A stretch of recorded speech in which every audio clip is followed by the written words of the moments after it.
What's going on, everybody? It's Dylan from Redline here, back with another video. Today, as you can see, we are in the Foxbody, and this thing got some new MEATS. Now, before we hop into the video, we got to get gas because obviously this thing's a gas guzzler. So let's fill this up and then hop right into this tire review. Now, if you're new here to the channel, I'm obviously an automotive channel here on YouTube. Try to upload 2 to 3 times a week, and we have everything from Foxbodies to Audis to diesel trucks. Literally any and everything's on this channel. We do everything from DIY to car reviews, everything. If it's automotive, we're doing it here on the channel. So be sure to stick around, check it out. And if you're a Foxbody owner, be sure to check out some of my other Mustang videos. If any of that sounds like it floats your boat, be sure to subscribe. So I guess while we're sitting here, I can get into what kind of tires I actually got for the car. I got the Nitto Nt555R2s and a 275/50/15. It's a pretty aggressive setup, but not as aggressive as what I was running before, but it is still meaty.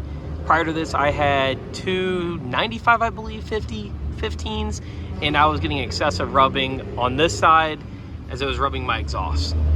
Now, I will be the first to admit that I drive this car a ton. I probably drive it 5 times as much as any other Foxbody owner, especially one that's heavily modified. I drive this thing almost daily. So the excessive rubbing was just kind of annoying, and the only way to mitigate that was to get a slimmer tire and hopefully not lose any of my traction. So instead of opting for another 295 tire, I opted for a 275, hoping that it would fix my issues. Thankfully, so far it has, so that's a #1 plus. It's very important to make sure you get the right size tire for your car. Don't go overly aggressive because you can still probably get away with the same amount of traction with a smaller tire. And yeah, rubbing sucks, trust me. And my car's really not even that low. Like I said, it was mainly rubbing on the exhaust, but sometimes it would bottom out and rub on the quarter or on the inner fender.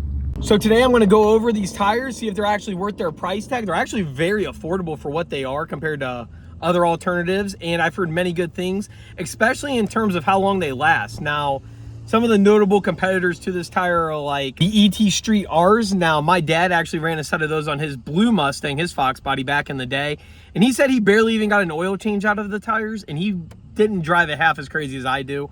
So that was already a no-go for me because I'm not really trying to drop $500 on some tires just for them to last a couple thousand miles. I don't care how good the traction is, because at the end of the day, if I want to go race that bad, I can put my slicks on and go to the drag strip. I got these more or less so I have a good street tire, so if I want to roll race or if I just want to cruise around, I don't have to worry about slipping and sliding and possibly getting in a wreck or something. Also to note, my previous tires were kind of bald, so I never really experienced this car with traction prior to these tires. Let's just say it's a good thing. Traction is fun. I've never felt this car like not spin in like the lower gears, like first and second. Changes my whole perspective on this thing. So I got you guys loaded up here on the windshield mount. Hopefully you can still hear me and everything goes smooth. Let's go for a little drive, see how these things hook up. I'm going to talk about how this car has handled in different like climates, rain, obviously when it's hot out, cold out, whatever, to see how these tires handle the different weathers, and ultimately just give you guys my opinion on them and a full review. So you stick around and I'll let you guys know how I feel about these tires.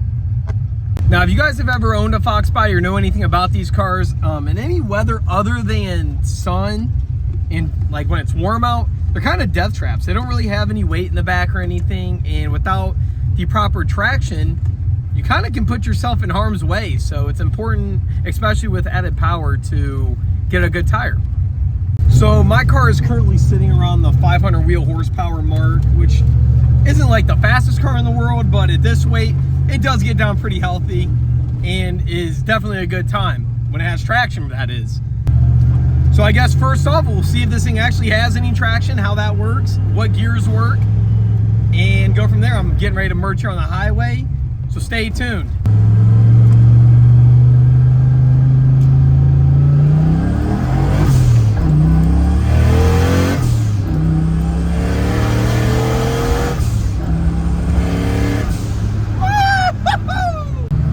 Alright guys, that was super weird. I was filming that clip, my phone actually overheated, so hopefully you guys got to see that okay. That was from about a 15 or 20 roll in first gear, took off, hooked perfectly, and I was gone. I was off to the races.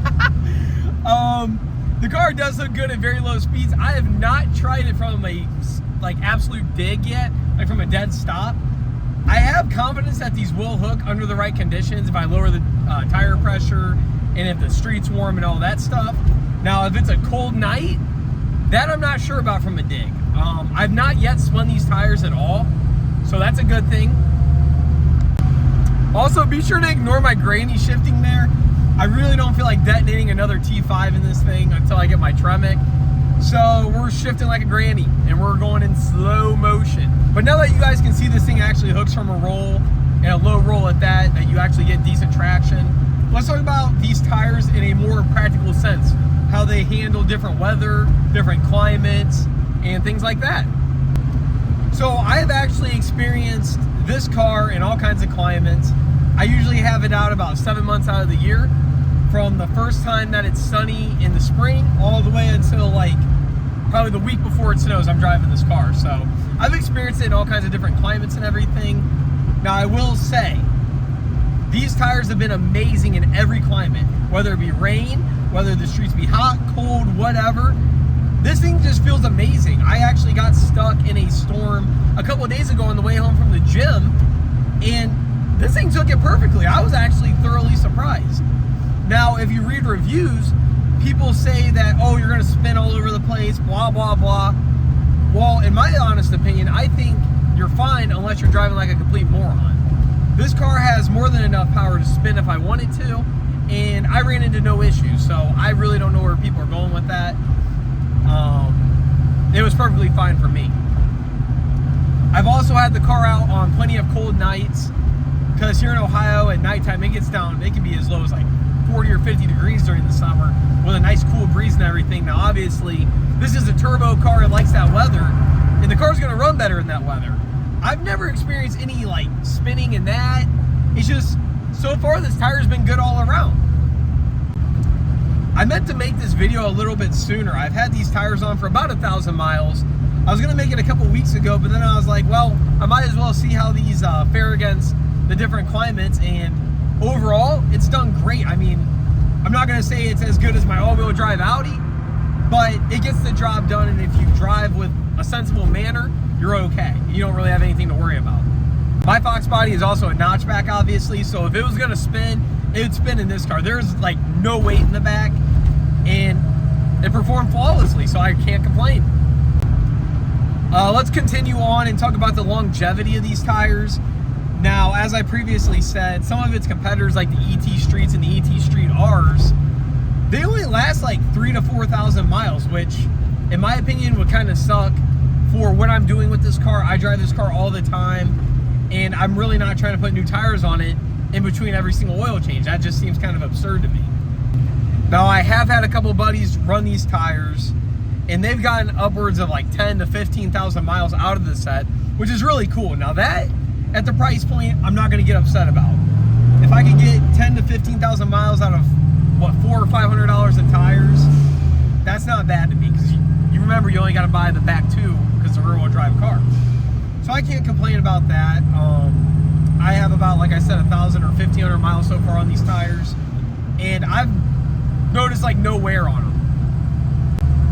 Which that I'm very excited about. Hopefully I can get like at least 10K out of them. That would be really nice. I will say that I will probably be buying these tires again when they do wear out. So far I've been in love. I've never really experienced this car with full traction. Even like in my previous setup when it was all motor and like mostly stock, the thing still spun everywhere and would get loose on you if you wanted it to. Now this thing just sticks, hooks, and it is gone. Now personally, I know that you are able to use these tires at the track if you want to. They are a radial, but obviously they're meant to get traction. So if I wanted to go race at the drag strip on these, I definitely could, but I'm not gonna waste them. I have slicks for that reason. So I'm not gonna say that these tires are an absolute replacement for slicks. By no means am I getting at that, but for a good everyday tire that you can put on your fun weekend car, it gets the job done. And at this price point, they are extremely hard to beat. I mean, I want to say I spent $400 or $450 at Summit Racing, which is right up the road from us. Can't beat that. I mean, the car hooks, I got traction. I know I keep saying that, but like I never had traction in this car before, and it's a freaking blast. So now that the car finally has decent traction, what are like my plans with it? Well, I do want to do a full suspension overload on this thing and just completely revamp everything. Not gonna lie, my suspension kind of sucks on this car. I might be going like either Viking or Strange or QA1, I'm not really sure. And that, maybe get some coilovers, better control arms, tie rods, the whole 9 yards, just completely revamp the suspension so that it's an absolute track monster. Because as it sits right now, I know this has nothing to do with the tires that I'm talking about, but I'm not sure all too well how this car would hook. I do have 373 gears and I have slightly better control arms. I think they might be BMRs, but that's about it. Other than that, my suspension is pretty stiff and doesn't really want to give. I have noticed a little bit of a difference with these tires when I take off in the car. It does squat a little bit more than it used to, which is cool. But I do plan to overdo my whole suspension, revamp it, and hopefully get more traction doing that. Sorry for being ADD there and going off on a completely different tangent. But if you guys have any recommendations for suspension setups on a Foxbody, let me know. I've heard many good things about every brand. As it sits right now, I'm about 500 horsepower, and I just want to have a good track time, honestly. I've not even taken this thing to the track yet. The car's been done literally a year ago today. We finished this car, got it running, turbo on it, blah, blah, blah. I have still not taken it to the track. I'm definitely slacking. Actually, now that I'm talking about it, I'll probably go to the track like next week or something, see what this thing can do on its current setup, and hopefully run a decent time. But if you guys have any recommendations on suspension setups, please let me know. Drop it down in the comments below, and I'll look into it. Back onto the topic of today, though, the tires. These Nittos get the job done perfectly for my setup right now. I don't know how they will do in the future when I build my next motor with a bigger turbo, blah, blah, blah, and have probably 300 more horsepower than I do now. But for my current setup and my current weight and current everything, they get the job done perfectly. I can take off from a 15 or 20 roll. Car is planted, gone. Like I said, I haven't tried it from a dig just yet because I don't really feel like breaking stuff, but I'm sure it will hook just fine, just based off of how everything else feels. Honestly, for the price tag on these tires, I feel they're extremely hard to beat. I mean, you get the longevity, you get the traction, you can drive it in just about any climate. There's really no negatives to these tires. I know to like non-car people, they obviously would seem kind of expensive, but for a good radial, you're not going to get anything cheaper than this that outperforms it. So on that note, guys, I definitely would recommend these tires to anyone. I feel they're very hard to beat. The value you get for them is insane. Obviously, if you get like street R's or anything like that, you're going to hook, but you're not going to get the longevity, and you're not really going to be able to drive in different climates and all that stuff. So I feel these tires are good all around, bang for your buck, and I couldn't recommend them more. So on that note, guys, I'm almost to the gym. If you enjoyed this, let me know. If you're gonna actually end up buying these tires, let me know. Let me know how they do for your setup. If you enjoy the Foxbody, you want to see more videos on it, I have a bunch of videos still planned that I gotta film. They'll be coming up here on the channel, so be sure to subscribe and stick around. If you're an enthusiast of all types, I do not only have this Foxbody, I have a 650 horsepower Duramax. I just got a new daily. Check out my last video on that. I got a manual Audi S4. That thing's a blast.